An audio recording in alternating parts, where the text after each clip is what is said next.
Buenas tardes con todos. Es para nosotros una alegría continuar en esta tarde con la filosofía. El Círculo Hermenéutico de Estudios Sociales, CIER, se siente honrado de presentar a nuestro ponente Israel Lira. Israel Lira ha hecho estudios en Derecho y Ciencia Política por la Universidad de Lima, director adjunto del Centro de Estudios Crisolistas y jefe del Departamento de Estudios en Filosofía Política del CEP, socio activo y secretario del Consejo Directivo de la Sociedad Peruana de Filosofía para el periodo actual. Es investigador independiente, columnista, ensayista, asesor técnico legal, ¿no? En contrataciones con el Estado, en arbitraje y juntas y resolución de disputas. Es pues una persona que engalana esta tarde filosófica. Él nos va a presentar la ponencia Filosofía Política y Geopolítica Contemporánea en tiempos de COVID-19. Para él, estimado Israel, las pantallas son tuyas. Muchas gracias, John. Un placer estar contigo conversando sobre esos temas. Ya desde este momento procedo a trasladar los saludos de la Sociedad Peruana de Filosofía en esta actual administración para la profundización, para la disquisición, para la reflexión, para visibilizar el pensamiento filosófico peruano, que a veces no lo conocemos mucho, está latente y solamente hay que visibilizarlo, de que tenemos muchos pensadores, tenemos muchos filósofos peruanos que se resisten al olvido, y eso es gracias a la labor que continuamente ha efectuado la Sociedad Peruana de Filosofía para ello, ¿no? En esta oportunidad voy a tratar sobre dos temas. Obviamente el tema principal se llama Filosofía Política y Geopolítica Contemporánea en tiempos de COVID-19, pero se va a subdividir en dos partes. La primera parte es Filosofía Política como base fundamental de la ciencia y la teoría política. Y creo que es indispensable, imperativo hacer un pequeño comentario sobre la crisis política que estamos viendo actualmente, ¿no? Es infranqueable. Sobre esa primera parte recibirá. La segunda parte va a estar destinada a los fundamentos de la geopolítica actual, ¿no? Y cuáles son las principales características de una teoría muy en boga al día de hoy, porque grafica mucho la dinámica de las potencias emergentes, que es la teoría del mundo multipolar, planteada por el filósofo ruso Alexander Dugin, ¿no? Que es una personalidad muy cercana al presidente de la Federación de Rusia, ya conocido como el presidente Vladimir Putin, ¿no? Entonces, esas serán las dos partes de esta breve disertación que voy a dar, y comienzo con la primera parte, ¿no? Que es filosofía política como base fundamental de la ciencia y la teoría política, con una mención a la crisis política actual. Voy a comenzar con el siguiente argumento, ¿no? No puede haber, obviamente voy a hacer un pequeño mapeo sobre la relación entre estas tres categorías, entre la filosofía política, entre la teoría política y la ciencia política, y remarcar su importancia al día de hoy, que es, con la crisis actualmente que vivimos, cuál es la importancia de la filosofía política del día de hoy, para qué nos sirve, cuál es el principal vértice fundamental que nos hace reclamar al día de hoy la presencia absoluta de la filosofía en el terreno político. Entonces, voy a comenzar con un pequeño mapeo al respecto sobre las categorías que vamos a utilizar al respecto, ¿no? Para después aplicarlas al tema en análisis, ¿no? Comienzo con un argumento principal. No puede haber ciencia sin filosofía. Comenzaremos con esta sentencia y retornaremos a ella en nuestras conclusiones, ampliándola al tópico presente que luego vamos a tratar sobre el tema de la crisis política. Sino que para esto requerimos primero establecer un marco teórico, ¿no? ¿Qué entendemos por filosofía? ¿Qué entendemos por ciencia? Y ejercicio análogo que efectuaremos con las categorías de filosofía política, de teoría política y de ciencia política, que son muchas categorías que se manejan al día de hoy, pero que a veces no se tiene muy en claro la diferenciación y cuál es su utilidad real al día de hoy, más que, más que nunca con todo lo que está pasando.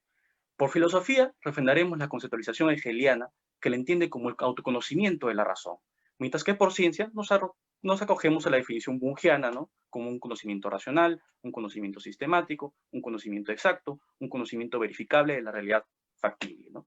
Ahora, la diferencia principal entre filosofía y ciencia es clara. Mientras la primera responde a preguntas de causa final, como por ejemplo, puede ser, se me ocurre una pregunta, ¿no? ¿Lo químico constituye un nivel de realidad distinto que lo físico? Esa es una pregunta de causa final. La segunda, la ciencia, responde a preguntas de causa mediata, ¿no? Por ejemplo, puede ser, ¿todos los metales se dilatan con el calor? Es una pregunta de causa mediata. Mientras la ciencia puede seguir unos criterios de economía en la investigación, es decir, elegir qué hipótesis va a comprobar o no, qué preguntas se responden o no, ya que es el ejercicio de la razón a causas mediatas muy específicas, la filosofía no tiene esta restricción, porque no se centra en la pregunta, en si la pregunta es útil o no, ya que la filosofía misma es ese preguntarse sobre cualquier cosa relativa al hombre y al universo, sobre la totalidad. Es el ejercicio de la razón sin límites. Por ello vemos que temas y problemáticas pasan de la filosofía a la ciencia y de la ciencia a la filosofía todo el tiempo. Y aquí me recuerda mucho un planteamiento del filósofo Bertrand Russell, que decía, ¿no? Decía lo siguiente, ¿no? Que la ciencia es lo que sabemos y la filosofía es el conjunto de especulaciones respecto de lo que no sabemos, en el sentido entendido como un conocimiento científico que aún no es posible, ¿no? Obviamente esto también es una visión, un enfoque, ¿no?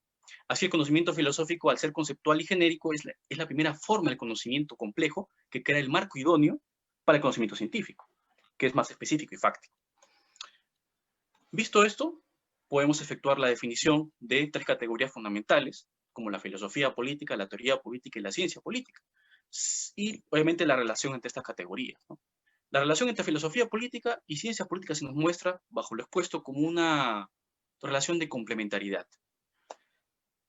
Y así, mientras la filosofía política podríamos, bajo los marcos establecidos hace un momento, la filosofía política se podría entender como el autoconocimiento de la racionalidad política en sus causas últimas, y como tal responde a preguntas de causa última, ¿no? Por ejemplo, al día de hoy una pregunta en filosofía política que podría estar muy en boga es una pregunta de causa final, ¿no? ¿Afecta realmente a nuestras vidas el tipo de gobierno que tengamos? Esa es una pregunta filosófica, de causa final. Mientras que la ciencia política, por ejemplo, ¿no? Es el conocimiento racional, sería el conocimiento racional y sistemático del fenómeno político en sus causas mediatas, ¿no? Responde a preguntas de causa mediata. Como tal, responde, por ejemplo, una pregunta de causa mediata que podríamos responder de acuerdo a todos los acontecimientos, ¿no? ¿El sistema de partidos políticos se encuentra débilmente institucionalizado? Esa es una pregunta de causa mediata, es una pregunta de la ciencia política. Entonces, ya definido, ¿no?, qué tenemos por filosofía política y por ciencia política, vamos a ver un último concepto que es el de teoría política, ¿no?, que a veces se tiende a confundir mucho con filosofía política. Es una categoría en sí problemática porque es un concepto relativamente nuevo, ya que se formula como el terreno en donde teoría y praxis, en donde filosofía y ciencia se complementan, ¿no? O lo que en palabras de Sartori, por recuerdo de Sartori, ¿no?, sería una teoría vinculante en la cual las ideas son verificadas por los hechos, ¿no? Y viceversa, los hechos son incorporados en ideas, ¿no? Pues como él decía, ¿no?, un recuerdo de lo que él comentaba al respecto, ¿no? Una ciencia de la política pobre de teoría y enemiga de la teoría es simplemente una ciencia pobre. Es lo que decía Sartori al respecto, ¿no? Entonces, pero al día de hoy la separación entre teoría política y filosofía política no se ha hecho de una forma tajante, ¿no? Por ejemplo, recuerdo a un autor, von Weime, él decía de que la separación entre teoría política y filosofía política nunca se ha llevado a cabo de forma estricta, ¿no? Y que ni siquiera en departamentos empíricamente orientados, ¿no? Entonces, llevando a que la teoría política sea básicamente o se emplee como sinónimo de filosofía política. Más aún al día de hoy, donde la filosofía, pues, es un conocimiento ampliado por las constantes adquisiciones, las constantes problemáticas del hombre, ¿no? No compartimos esa visión de que la filosofía ha muerto, para nada. La filosofía está activa, la filosofía está constantemente en las adquisiciones actuales del momento, es una ontología de la actualidad, a la manera de lo que se puede rescatar de, al menos algunas cosas que se pueden rescatar de Foucault, al menos esa es una de ellas, ¿no? La filosofía como una ontología de la actualidad, ¿no? Y de profundizar el presente, ¿no? El presente, lo que está ocurriendo el día de hoy, ¿no? Entonces, por ejemplo, recuerdo también, Gustavo Bueno, filósofo español, te decía de que la teoría política es teoría filosófica dada la multiplicidad de las categorías con las cuales tiene que enfrentarse, ¿no? Categorías sociológicas, categorías económicas, categorías antropológicas, categorías etológicas, etcétera, ¿no? Por lo que si hay una distinción, o si se puede establecer una distinción entre filosofía política y teoría política, esta podría ser de carácter teleológico, en el sentido de que la primera, la filosofía política, se ocupa del deber ser, ¿no? Cómo debería ser una sociedad. Mientras que la segunda, la teoría política, se ocupa de cómo viabilizar ese deber ser. Es decir, cómo yo hago factible los presupuestos de la filosofía política. En ese sentido, podría establecerse, ¿no?, de que la teoría política no es otra cosa que filosofía política aplicada a la realidad concreta. Si hay una diferencia entre teoría política y filosofía política, es esa. Al menos yo comparto ese enfoque. Y después, aquí en el Perú hay desarrollos, hay un renacimiento, por así decirlo, de la teoría política, y se están profundizando algunas escuelas nuevas, ¿no? Por ejemplo, me recuerda, por ejemplo, al mismo fundador de la Sociedad Peruana de Filosofía, uno de los fundadores, ¿no? Que fue Paco Miro Quesada, ¿no? Él tenía un libro que se llama Revolución y Humanismo, ¿no? Entonces, a partir de eso, por ejemplo, otro politólogo que se llama Francisco Miro Quesada estaba planteando el tema de la ciencia política de la liberación, ¿no? Muy interesante también, tiene obviamente sus puntos de crítica como toda idea, ¿no? Pero también es un punto interesante, ¿no? Pero que son cosas que se están desarrollando al día de hoy en el Perú, por ejemplo, ¿no? Y obviamente el trabajo que nosotros realizamos también en el Centro de Estudios Crucialistas, ¿no? Y básicamente eso. Entonces, de acuerdo a este breve marco brindado, ¿no? Entendiendo cuáles son las categorías principales del conocer o de cómo conocemos la realidad política, cómo la interpretamos a través de estas tres ramas de conocimiento humano, ¿no? La filosofía política, la teoría política y la ciencia política. Es imperativo comentar lo que está pasando al día de hoy, ¿no? Por ejemplo, vimos nosotros, ¿no?, que el día lunes 9 de noviembre el Congreso de la República no aprobó la vacancia contra Vizcarra, etcétera, algo muy polarizado, ¿no? Varias acusaciones respecto a, digamos, a varios sectores, ¿no? Por ejemplo, acusaciones de vizcarristas, acusaciones de funcionales a los intereses enquistados en el Congreso de la República, ¿no? Entonces, digamos, una postura de filosofía política aplicada tendría que ver digamos, una opción o una visión objetiva de las cosas, de la realidad, ¿no? ¿Por qué la gente está saliendo en las calles? ¿Por qué está protestando digamos, la gente? ¿Por qué tanta reacción popular al respecto, ¿no? Y es que las principales dos preocupaciones que tenía, digamos, la población es que la mayoría de la ciudadanía tenía esta preocupación, ¿no? Que era que la concentración del poder en la figura de Merino, al dar señales de que su accionar tanto a nivel congresal como a nivel ejecutivo no estarían convenientemente distanciados, ¿no? Eso es lo que preocupaba también, ¿no? Y el tema de la desestabilización gratuita, ¿no? Pero más que eso, es un tema de un rechazo total al sistema político en general, ¿no? A los partidos políticos, sean de izquierda, sean de derecha, es un rechazo total a la política tradicional. Entonces, esa es la principal razón por la que está marchando la gente. Es un rechazo a todo el sistema político. Estamos viviendo una crisis de representación muy grande que no se ha vivido desde hace mucho tiempo, ¿no? El sistema de partidos políticos ha colapsado prácticamente porque ya no brinda la necesaria seguridad a la población de que sus intereses son realmente representados. Pero también tenemos el problema de que la población misma, los jóvenes en sí, ¿no? No quieren participar en política porque los mismos partidos políticos están totalmente desconectados de la realidad y tienen una muy mala imagen. Entonces estamos en un círculo vicioso. ¿Qué hacer al respecto, no? Entonces, pero a la par también está aumentando el tema de la concientización política en la sociedad, ¿no? Estamos viendo que hay mayor interés por la política y eso es bueno, ¿no? Que cada día sea más porque porque el tema es el siguiente, ¿no? Porque al día de hoy hemos visto que decisiones de política gubernamental, decisiones en materia económica, decisiones en materia de salud, son al final temas que tienen que ver con el Estado, y temas que tienen que ver con el Estado son temas que tienen que ver con el gobierno, y temas que tienen que ver con el gobierno son temas políticos. Entonces no podemos, digamos, sustraernos de la actividad política, ¿no? Entonces, si no entendemos el alcance y significado de categorías vinculadas al fenómeno político como ciudadanía, democracia, justicia, política, no vamos a poder reclamar los derechos que se fundan en estos principios, ¿no? Definiciones y lo que brinda la filosofía política es una definición clara de conceptos y su delimitación. Ese es el aporte principal de la filosofía política al conocimiento humano. Si uno no sabe qué es la política, ¿cómo puedes exigir una mejor política? La indefinición o la deficiente definición es la principal causa del analfabetismo político hoy en día, que impide a la población reclamar un mejor sistema y a los políticos ejercer una política correcta.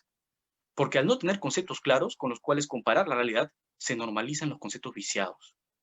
Y eso es lo que estamos viviendo el día de hoy, una normalización de conceptos viciados en la política. Pero lo importante en todo esto es que, digamos, la juventud está tomando más interés en la política, esperemos que siga así, porque necesitamos una renovación total de la política, ¿no? Entonces, ese es el principal aporte de la filosofía política al día de hoy, ¿no? La filosofía política tiene que poder brindar conceptos claros para que la ciudadanía pueda tener un punto de apoyo. Por ejemplo, si yo entiendo a la política en un sentido meramente empírico, como algo desde la ciencia política, ¿no? La política puede ser entendida como la ciencia del poder o el estudio de la dominación, por ejemplo, ¿no? Pero si entendemos a la política de la filosofía, por ejemplo, como la entendía Aristóteles, ¿no? Que es la ciencia de la utilidad general.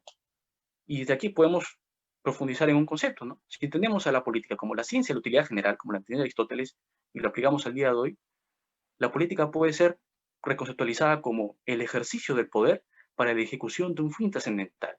Y este fin trascendental no es otro que la seguridad y el bienestar de un pueblo. Qué diferente, qué diferente. Sería de si nuestros políticos tuvieran ese concepto de política. Pero obviamente no sabemos qué concepto tengan de política ellos, ¿no? ¿Qué es lo que ellos entiendan por política? Pero la praxis nos muestra de que lo que entienden por política pues es algo totalmente alejado de lo que el pueblo entiende por política y de lo que los académicos mismos entendemos por política, ¿no? Entonces, la necesidad de la filosofía política hoy es apremiante, porque nos brinda conceptos claros, nos brinda conceptos delimitados para poderlos comparar y así que no se vicien los conceptos y obviamente tenga la población las herramientas necesarias para poder defender sus derechos.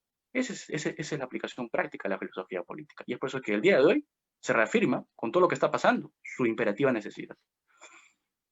Esa es la primera parte vinculada a lo que es filosofía política actual, no aplicada a la realidad concreta. Ahora voy a pasar al tema de fundamentos de la geopolítica, que eso es un tema un poco más, más obviamente reflexivo, ¿no? Más con puntos más a detallar. Y es que al día de hoy, la multiplicidad, o mejor dicho, la multipolaridad, ¿no? La multipolaridad entendida como un mundo donde hay muchos ejes, en donde hay muchos ejes de poder, ¿no? Llámese de Rusia, llámese de China, etcétera, ¿no? Se nos presenta como una realidad en construcción, ¿no? O sea, porque cada vez el peso de Estados Unidos es menor y cada vez el peso de las potencias emergentes es mayor, ¿no? Entonces vemos que la multipolaridad, ¿no? Entendida como como un panorama en donde hay muchos actores geopolíticos, es un contexto en construcción, como un escenario que se va consolidando de forma paulatina en los errores de una multipolaridad, de una unipolaridad, ¿no? Y la unipolaridad es entendida, pues, ¿no? Como obviamente la predominancia de una sola potencia geopolítica, ¿no? En este caso Estados Unidos, ¿no? Y vemos cómo al día de hoy, desde el inicio de la pandemia hasta hoy, la forma en cómo cada país, cómo cada potencia ha manejado su crisis sanitaria ha sido un principal termómetro, un principal medidor de potencia geopolítica.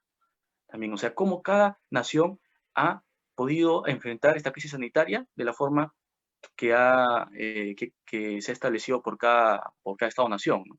Cómo han enfrentado, esto ha sido un medidor de potencia geopolítica, ¿no? Entonces, por eso a veces mucho se ve, digamos, mucho se ha visto, ¿no? Cómo Estados Unidos, como Inglaterra, como Europa han sido muy afectados por esta pandemia y como otras naciones que en el mismo epicentro de China, ¿no? O digamos, naciones como la Federación Rusa, ¿no? Han actuado han actuado de otra forma, han tenido otras políticas y obviamente han podido sobrellevar esto de una mejor forma, ¿no? Mientras que las naciones que acusan de democracias liberales a estos países, pues, ¿no? han sido mucho más afectados, ¿no? Entonces, lo expuesto ha generado pues un obvio interés por la geopolítica, ¿no? En saber su definición, sus alcances, su utilidad al día de hoy, para el entendimiento de las actuales relaciones de poder, ¿no? Entre naciones, ya que es el mismo concepto de geopolítica, se aunan otras categorías como unipolaridad y multipolaridad ya mencionadas, que es básicamente la dialéctica actual en lo que se está cimentando la dinámica de las potencias, la unipolaridad y la multipolaridad. Después, bueno, para entender estos conceptos y la dialéctica y que los implica, es necesario hacer una pequeña teoría general de la geopolítica, ¿no? Es un concepto que en el Perú no está o no lo encuentro muy desarrollado, no hay mucho interés por la geopolítica, y es algo que debería cambiar, ¿no? Porque obviamente si no tenemos un interés como nación en nuestros recursos estratégicos, en el interés geopolítico, obviamente, bueno, si ni siquiera tenemos una estabilidad como país, obviamente mucho menos vamos a tener una visión, una proyección de nación, ¿no? Y una proyección de nación es lo que brinda la geopolítica. Y es por eso que es algo que me parece debería revitalizarse al día de hoy. Juntamente con con el rescate, con la revaluación de conceptos correctos de política, ¿no? Más humanísticos, más conceptos más enfocados en el bien común. Entonces, haciendo un repaso muy general de lo que es la historia de la geopolítica, ¿no? Es algo un esbozo muy breve, ¿no? Se le considera básicamente al fundador o al principal sistematizador de la geopolítica, o mejor dicho, iniciador más que todo, ¿no? A Rudolf Kejelen. Rudolf Kejelen tiene una obra intitulada El Estado como forma de vida, publicada en 1916, y que básicamente desarrolla y sistematiza en un cuerpo teórico ideas previas brindadas por varios autores de la época, ¿no? En ese sentido, por ejemplo, estos autores de la época era el oficial naval estadounidense Alfred Mahan. Alfred Mahan plantea la teoría del poder marítimo. ¿Qué implica esta idea del poder marítimo? Que remarca la importancia del poder naval, que es buques más bases, ¿no? Como un factor primordial del poder marítimo, entendiendo esto último como la capacidad que tiene una nación para el uso del mar como parte de una proyección política, ¿no? Económica y cultural. Entonces, a Kejelen, a Mahan, se uniría a Mackinder. John Mackinder es un geógrafo inglés que tiene un ensayo llamado muy famoso, El pivote geográfico de la historia, ¿no? O la teoría del corazón continental. Esta teoría básicamente lo que grafica Mackinder en su obra sigue como él la fundamentaba, ¿no? Quien domina la Europa oriental controla el corazón continental. Quien domina el corazón continental controla la isla mundial. Quien domina la isla mundial controla el mundo. Para más o menos que sea una idea de cuál es esta isla mundial, es básicamente el territorio de Eurasia, ¿no? El territorio eurasiático, que es básicamente la ex Unión Soviética, básicamente. Entonces, por eso los norteamericanos estaban muy preocupados porque, obviamente, de acuerdo a esta teoría del corazón continental, básicamente, ¿no? La Unión Soviética tenía el dominio del mundo porque tenía mucha conexión con todas las partes del mundo. Y podía expandir, pues, ¿no? Sus criterios ideológicos a todo el mundo, ¿no? Entonces, al opuesto, ¿no? Se aúna el geógrafo alemán Friedrich Ratzel, ¿no? Y su obra Geografía Política de 1896, y que obviamente influenciado por el darwinismo en la época plantearía el término del espacio vital o Lebensraum, ¿no?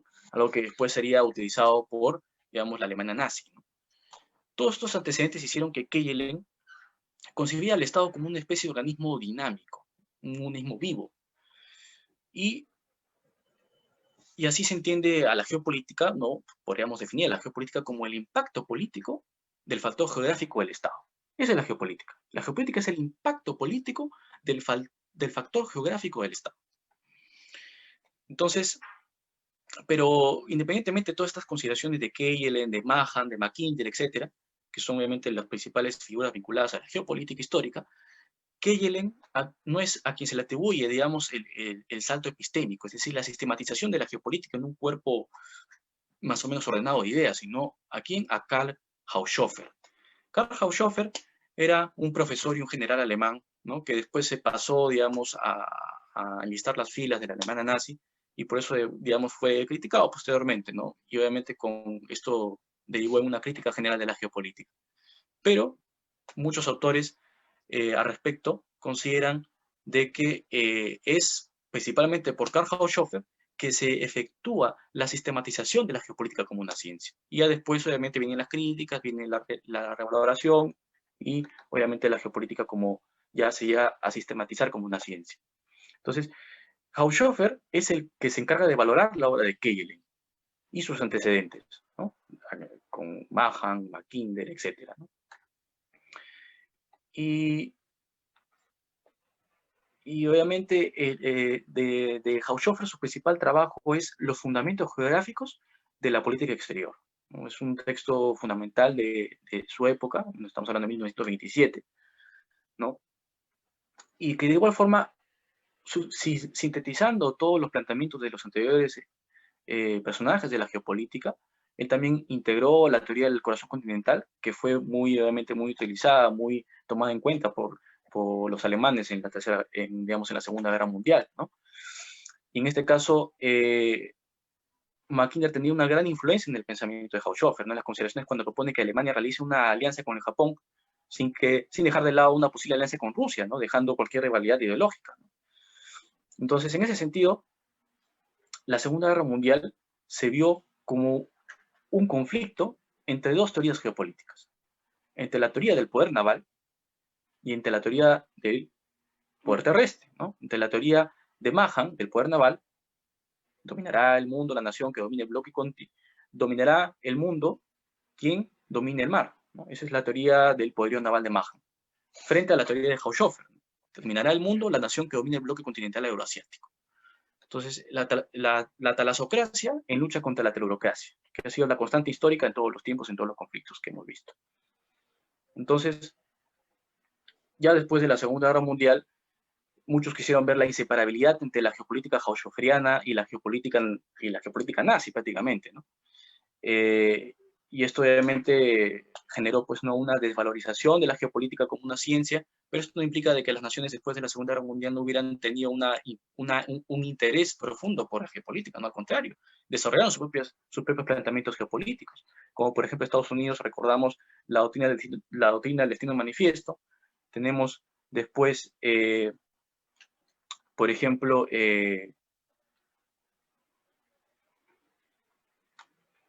tenemos, por ejemplo, la doctrina del destino manifiesto, después pasando por la doctrina Monroe y después por las ideas de Mahan. Entonces, tenemos un desarrollo geopolítico de cada nación respecto a sus planteamientos. Y después, en Estados Unidos, por ejemplo, surgió Speakman, surgió Morgenthau, que ya planteaban ya a Estados Unidos como una potencia continental, como una potencia mundial, ¿no? Entonces, que dio obviamente base, pues, ¿no?, a la posterior doctrina de seguridad nacional y a la Escuela de las Américas, que ya todos conocemos. Mientras que en la geopolítica rusa tenemos también un desarrollo también independiente, ¿no? Como por ejemplo desde Pedro el Grande, pasando por la Ruskaya idea, la idea de Rusia, ¿no?, de la Gran Rusia, de Vladimir Sorogoyev, y hasta el gigante soviético con Stalin como principal referente en su obra Fundamentos del Leninismo y su manejo de la cuestión nacional. Sin embargo, como mencionamos, es la geopolítica alemana al final la que va a ser la pionera en una cierta sistematización del conocimiento geopolítico en ese entonces, ¿no? Porque va a ser la que va a aplicar de manera pragmática los conocimientos geopolíticos en ese entonces. Entonces, esta es más o menos una breve historia de la geopolítica y al día de hoy, ¿qué es lo que vemos o cuál es, digamos, una teoría que está en boga en ese sentido dentro del marco de la geopolítica? Se llama la teoría del mundo multipolar. ¿Qué nos dice la teoría del mundo multipolar? Es que estamos viviendo un quiebre o una disrupción en esos momentos, en donde ya estamos viviendo, digamos, el final del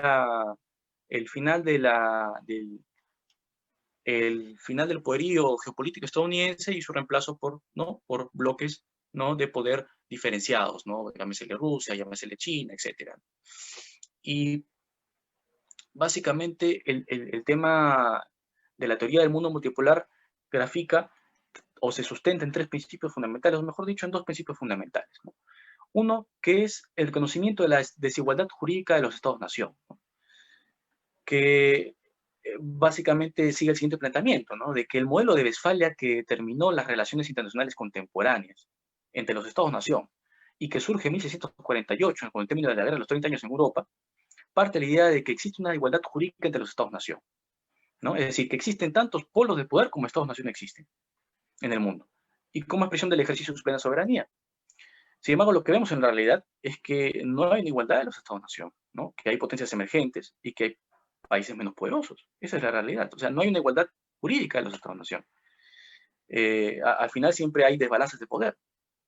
Entonces, la teoría del mundo multipolar sustenta, ¿no?, de que esta es una realidad que hay que, digamos, visibilizar, ¿no? O sea, que por tiempo hemos creído en la igualdad de los Estados-nación cuando al final la realidad pragmática nos dice todo lo contrario. Después, otro punto de la teoría del mundo multipolar es la aceptación de la realidad unipolar, ¿no?, y la necesidad de varios polos. Digo que la realidad unipolar obviamente está determinada por una hegemonía, no por una potencia determinada, ¿no? Y obviamente todas las demás potencias emergentes obviamente intentan hacer un equilibrio de poderes, pero obviamente están en un proceso de hacer eso. Entonces, del reconocimiento de la desigualdad viene la aceptación de la realidad unipolar, ¿no? La hegemonía plena del bloque atlántico liderado por Estados Unidos. Es decir, que la realidad multipolar no es bipolar, ya que la bipolaridad terminó con el derrumbe del bloque soviético y no va a volver, ¿no? Pero tampoco es no polar en el sentido que reafirma la necesidad de que existan varios polos de poder, que no necesariamente equivalen a cada Estado-nación, como pretendía la doctrina de Westfalia, ya que eso sería una ingenuidad, ¿no? Al día de hoy hay desbalances de poder y generalmente las naciones lo que están haciendo es conformar bloques. Un ejemplo práctico, la Organización para la Cooperación de Shanghái, es un ejemplo de un bloque, ¿no? En donde Estados-nación se unen en común, con intereses comunes para defender sus intereses, ¿no? Entonces, ese es un ejemplo, ¿no?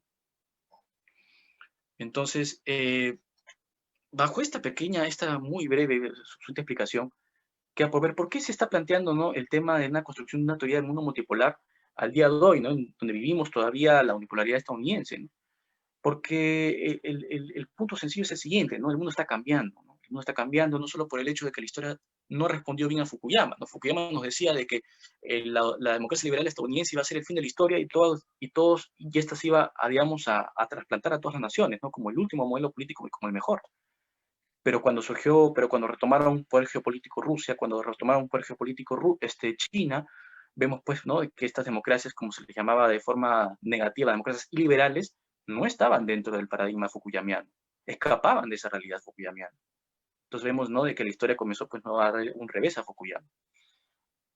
Entonces, como comentábamos, ¿no?, el ascenso de Rusia, el ascenso de China, que no entran en su esquema de democracias liberales, recordando que con el fin del bloque soviético, él preveía que la democracia liberal norteamericana iba a ser la frontera final del modelo político para todas las naciones del mundo. Aunado al actual contexto de crisis sanitaria que pone en suspenso todo el proceso de globalización, ¿no?, y que genera ese potencial cierre de fronteras, el resurgimiento de enfoques nacionalistas y proteccionistas, ¿no? Es decir, estamos ante un cambio de paradigma, que se aleja tanto del paradigma unipolar como del no polar y cada vez acerca de esa multipolaridad, ¿no? Ahora, hay que hacer también una mención sobre el tema, cuál sería la diferencia entonces entre geopolítica, o cuál sería la relación entre geopolítica y geoestrategia, ¿no? De acuerdo a todo lo visto, son categorías que tienen una relación de género-especie, ¿no?, siendo la geopolítica el rubro general y la geoestrategia una especificidad del campo del estudio de la geopolítica, que se define como el impacto político del factor geográfico del Estado, pero en torno a decisiones de estricto carácter militar y recursos clave, ¿no? Ustedes me preguntarán, ¿dónde está el Perú en todo esto? Porque el Perú no tiene, digamos, un enfoque geopolítico, no tiene y teniendo así grandes ventajas como nación, ¿no? Por ejemplo, posee un litoral de 3.080 kilómetros de acceso directo al mar, posee 84 microclimas, cuenta con una gran biodiversidad, posee el 5% del agua salada del mundo, tiene la capacidad de desarrollar actividades agrícolas los 12 meses del año, cuenta con ríos navegables en selva, posee recursos de toda naturaleza en cada escenario geográfico de la costa, sierra y selva, y el mar está conectado a cuencas internacionales, Pacífico, Orinoco, Amazonas y del Plata, y está presente en la Antártida. Entonces, pero todas estas cosas, digamos, el peruano promedio no las conoce, ¿no? Y es que es porque también son conocimientos que deberían enseñarse desde muy temprana edad, ¿no? Para que aprendamos a valorar lo que tenemos. Y es por eso de que el Perú hasta el día de hoy no tiene una proyección geopolítica clara, porque ni siquiera podemos tener una estabilidad como país, como nación, que vamos a tener un enfoque geopolítico que nos permita enfocar al Perú como una potencia emergente, ¿no? Obviamente esto no va a ser, pues, no, de esta generación, sino de muchas generaciones más, ¿no? Tendremos que efectuar una concientización social al respecto, ¿no? Para poder eh, encontrar o reencontrarnos con nosotros mismos y valorarnos como nación. Y eso sería básicamente el resumen de todas estas ideas. Muy bien, ¿se me escucha? Sí, ¿Sí? sí, se te escucha bien. Ya. Sería básicamente el resumen de todas estas ideas. Bien, muchas gracias. Está muy interesante. Ahora entramos a la parte de las preguntas. Respecto a la parte de las preguntas, vamos a hacer lo siguiente. En primer lugar, bueno, usted ha dividido su ponencia en dos partes. La primera parte estaba relacionada con qué es la filosofía política, qué es la ciencia, qué es la filosofía, señaló un concepto clave como el de causa final, de causa inmediata, y además señaló el concepto con mucho cuidado, diferenciarlo de teoría política. En la segunda parte de su ponencia desarrolló el concepto de geopolítica, poniendo especial atención en la unipolaridad y en la multipolaridad. Además de hacer un resumen, entendemos que rápido por nuestro tiempo, ¿no? De la historia de la geopolítica y señalando las diferencias específicas entre geoestrategia y geopolítica. Sí, era así una ponencia bastante conceptual, con lo cual lo felicito. Quería hacer una pequeña pregunta, que tengo alguna curiosidad por ahí, dado que ustedes manejan los conceptos.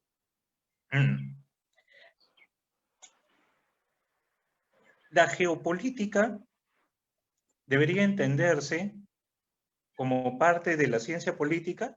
Si es así, entonces no debería haber también una filosofía de la geopolítica, ¿no? Por otro lado, hay una pregunta además que quiero hacer, me parece que es obligatoria, por el nombre de la ponencia. ¿Qué relación tiene con la pandemia?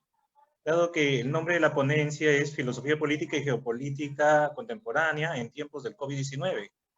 La relación directa con estos tiempos del COVID-19.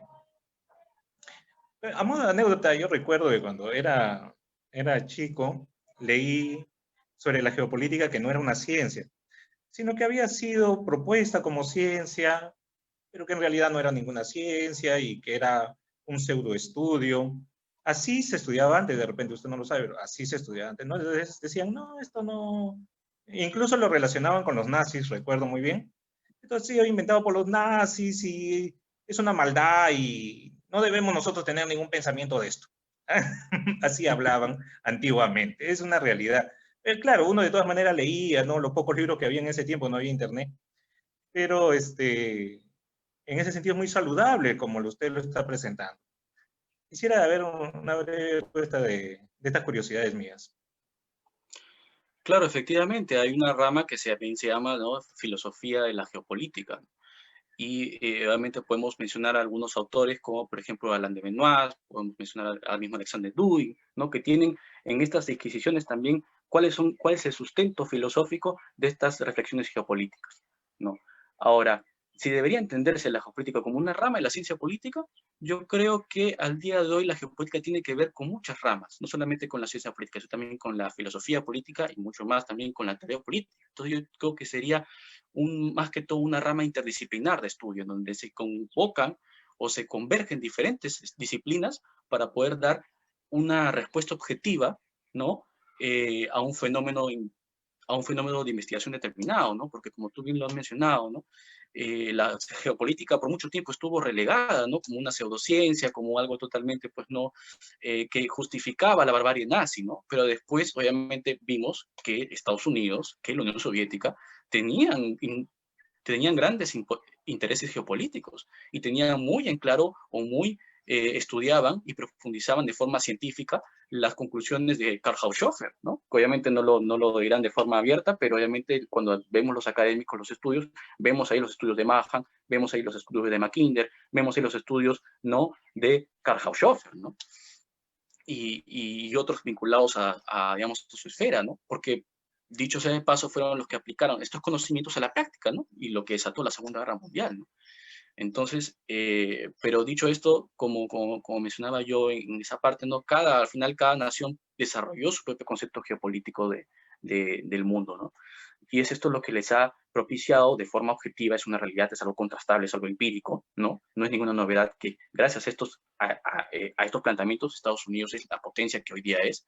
Gracias a estos planteamientos es Rusia y está recobrando su poder geopolítico, está recobrando su poder como nación, y obviamente, y esto nos da obviamente la idea de que efectivamente la geopolítica es un punto interesante de estudio, ¿no?, que está logrando o está alcanzando un grado de cientificidad mucho mayor de lo que tenía antes. Eso sí, obviamente, hay que decirlo, ¿no?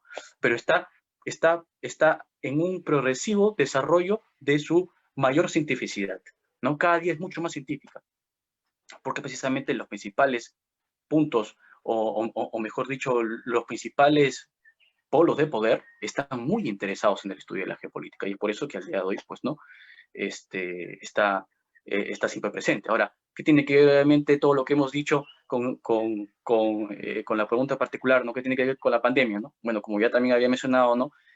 El principal punto que tiene que ver, fundamental, es de que la crisis sanitaria ha sido un principal termómetro de poder geopolítico, ¿no? Ha sido un principal termómetro de poder geopolítico de Rusia, cómo han manejado ellos su pandemia y cómo la manejó Estados Unidos, por ejemplo, o Estados Unidos, Gran Bretaña, ¿no? Europa, ¿no? Entonces ahí vemos, ¿no?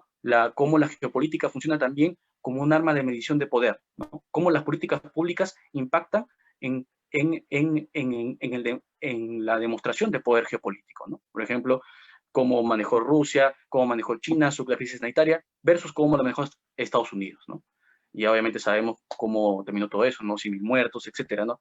Por ejemplo, en Gran Bretaña también, en Brasil también con más de 5 millones de infectados, o sea, etcétera, ¿no? Entonces, eso ha sido un principal termómetro de poder geopolítico al día de hoy.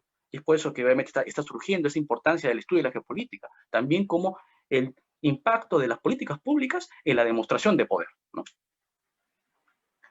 Bien, tenemos además las siguientes preguntas.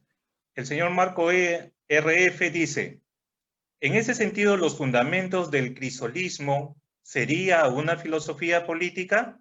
Esa es una. Y además tenemos la pregunta de Miguel Eloy García Lara, que dice, ¿se podría decir que esta pandemia le pegó directo a la geopolítica con una crisis sanitaria y económica, demostrando la ineficaz política estatal para afrontar la situación? Y además sacó a la luz el ejercicio de la política, dejando en un discurso retórico. Respecto a la primera pregunta, claro, efectivamente, yo tengo una obra que se llama Fundamentos del Crisolismo, es una obra netamente de filosofía política, porque yo también tengo otros planteamientos, ¿no? Digamos, esa obra es netamente filosofía política, pero también tengo otra obra de epistemología política y otra obra de economía política, ¿no? Yo obviamente la distinción entre estas ramas de un mismo aspecto de conocimiento, ¿no? Efectivamente, ¿no? El crisolismo sería una filosofía política porque es un deber ser, cómo debería ser el Perú, o cómo debería ser la sociedad peruana, cómo debería ser la política, cómo debería ser, ¿no? Digamos, conceptos como democracia, como nacionalismo, cómo deberían ser, ¿no? En contraste como no lo son ahora, ¿no? Entonces, efectivamente, es una filosofía política. Y vinculado a lo otro sobre el tema geopolítico, ¿no? Obviamente, al inicio de la pandemia, el Perú era aplaudido, entre comillas, ¿no? Por haber tomado decisiones prontas respecto a la cuarentena, respecto a políticas públicas en sanidad, etcétera, ¿no? Al inicio fue aplaudido. Pero después, ¿qué pasó? Vimos que las políticas públicas destinadas a menguar los efectos de la pandemia no fueron tan efectivas. Entonces, efectivamente, se hizo una crítica al concepto de política, ¿no? Porque y ahí volvemos al tema principal, ¿no? Si por política entendemos el ejercicio del poder para la discusión de un fin trascendental, y este fin trascendental es el bienestar y la seguridad de un pueblo, entonces no se ha cumplido el objetivo de la política. No se ha cumplido el objetivo de la política, porque no había un bienestar, no había una seguridad, ¿no?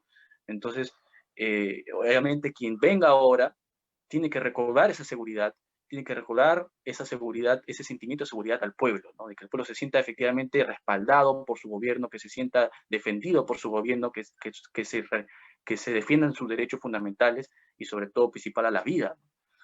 Y sí, básicamente. Muchas gracias, doctor Lira. Ha sido un placer tenerlo acá en el Círculo Hermenéutico de Estudios Sociales. A continuación, dejaré la palabra al compañero Boyardo. Conmigo, buenas tardes. Buenas tardes, José Luis, un gusto. Bien, acabo de ver al profesor Rivera, que levantó la mano. Sí, profesor, adelante.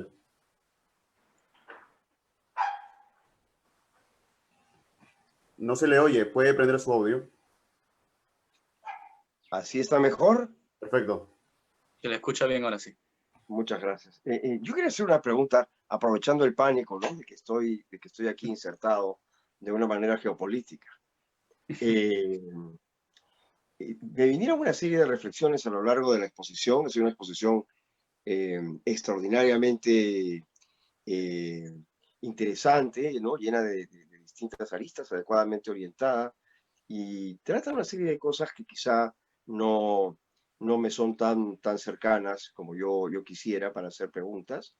Sin embargo, no pude evitar plantearme estos dos ejes que quisiera ahora presentarlos para que se puedan considerar, ¿no? Por un lado, la filosofía, por lo menos la filosofía tradicional, la filosofía antigua, dedicada a la política, y yo diría que esto es válido incluso hasta el siglo XVIII, ¿no? Se refiere a las diversas formas de régimen político. Es decir, uno hace filosofía política en atención a las formas de régimen político que hay entre los hombres, para tener criterios de discernimiento, para resolver cuál sería la forma de régimen político más adecuado para el mundo político en el que uno mismo está, ¿no? Es decir, que no es solamente la pregunta del filósofo político una pregunta en general por el ideal, sino también es por el ideal concreto, el ideal que se va a realizar en una realidad de la que uno mismo es parte, ¿no? En función de una realidad de la que uno mismo está previamente instalado. Esa es una cosa. Otro aspecto es que no pude evitar recordar un libro que seguramente tú conoces bien, que es Tierra y Mar, ¿no? Ya que cuando hablaste de la talasocracia, no pude evitar recordar que ese nombre lo había leído solamente en Tierra y Mar de Carl Schmitt, y que jamás en mi vida lo he vuelto a ver, ¿no? Y ahí sostenía una tesis que en parte tú también creo compartes, y es que las formas de régimen político están condicionadas por su característica territorial, ¿no? Que hay países marítimos y hay países terrestres, y sobre la base de esta presuposición que atiende a la constitución del territorio y a su articulación con el medio natural, luego Schmitt hizo la especulación de que podría haber en el futuro, o quizá ya haya en el presente de Carl Schmitt, quiero decir, países aéreos, ¿no? Estados relacionados con el fuego, estados ígneos, ¿no? Y sobre la base de eso articuló toda una historia de la humanidad sobre la base de los 4 elementos de Empédocles. Pero como nosotros sabemos, los 4 elementos que Empédocles pensó originalmente como la forma de explicarse, la forma de conducta humana en general en el mundo, durante la época helenística se convirtieron en 5 elementos, ¿no? Y uno de los cuales es el éter, que es el lugar por donde viaja la luz. Es decir, que podría haber un territorio luminoso, un territorio, diríamos, para ser más claro para la gente, que siendo territorio no sería terrestre, puesto que los antiguos explicaban esto de la luz por el éter, para explicar cómo la luz podía viajar en el espacio, es decir, fuera de la Tierra, ¿no? Y decían que para viajar la luz requería un medio, y este medio era un elemento que no estaba presente en la Tierra, pero sí fuera de la Tierra. Es decir, es un elemento que por naturaleza es no territorial, pero estando en él el hombre, lo cual es posible en esta época en que tenemos control de algo parecido a la luz, si es que no es la luz, que serían las ondas, ¿verdad? Las ondas con las cuales nos estamos comunicando ahora.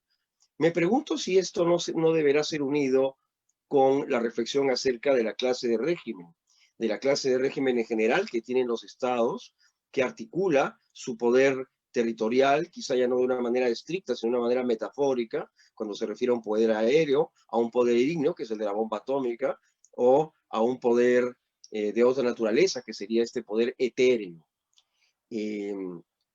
Yo te hago la pregunta humildemente, ¿no? Porque todo esto lo he reflexionado al paso, conforme he tratado de asimilar tu exposición, René. Bueno, yo te conozco como René, todos los demás te conocen como Israel, pero nosotros tenemos más de uno, ¿no? Como los elementos que antes eran 4 y ahora son 5. No sé si tú pudieras rescatar estas observaciones un poco al paso que he hecho para articularlas con el desarrollo que tú has tenido la gentileza de darnos. Gracias. Claro, Víctor, muy interesante tus comentarios. Me recuerda mucho a la postura de un antropólogo o un arqueólogo brasileño que decía de que el Brasil, por ejemplo, era una nación anfibia, ¿no? Que integraba, por ejemplo, el aspecto talasocrático con el aspecto telurocrático, ¿no? Y pero obviamente también digamos, materia de crítica, ¿no? Pero la idea es de que al día de hoy, por ejemplo, tenemos o podemos prever que aún las naciones están dentro todavía de una dicotomía telurocrática o talasocrática, ¿no? Tienen un poder naval o un poder terrestre, ¿no? Y generalmente cuando hay guerras, eso es lo que principalmente prima, ¿no? Entonces hablamos de naciones primariamente talasocráticas y naciones primariamente terrestres, ¿no? Pero obviamente yo creo que en un futuro, y es lo que estamos viendo al día de hoy, ¿no?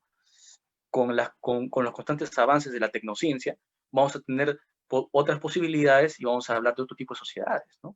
Y ese es obviamente, ese es en el campo de la especulación, ¿no? Pero lo que al día de hoy tenemos, no es aún tenemos esa dicotomía presente.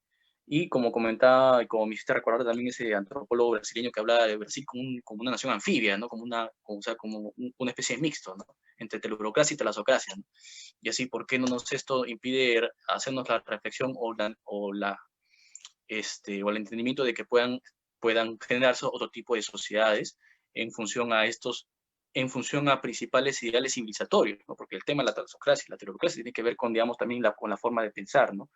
Por ejemplo, se le relaciona el aspecto telurocrático en las sociedades mercantiles, las sociedades cosmopolitas, y el aspecto, digamos, el aspecto talasocrático, mejor dicho, ¿no? El aspecto talasocrático a sociedades mercantiles, a sociedades que tienen más énfasis en el mar, ¿no? Más cosmopolitas. En cambio, las sociedades que tienden a la telurocracia son más de asentarse, más de hacer digamos, unas características más vinculadas a la tierra, ¿no? Más tradicionales, etc. Entonces, interesante realmente tu propuesta porque eso nos implica a fundamentar o a plantear una multiformidad de las civilizaciones en función a su aspecto local, a su aspecto territorial, ¿no? Y en función a sus capacidades estratégicas, ¿no? Es un concepto muy interesante que estaría a colación, ¿no? Y que podría desarrollarse más a futuro, ¿no? Creo que eso básicamente. De acuerdo, gracias.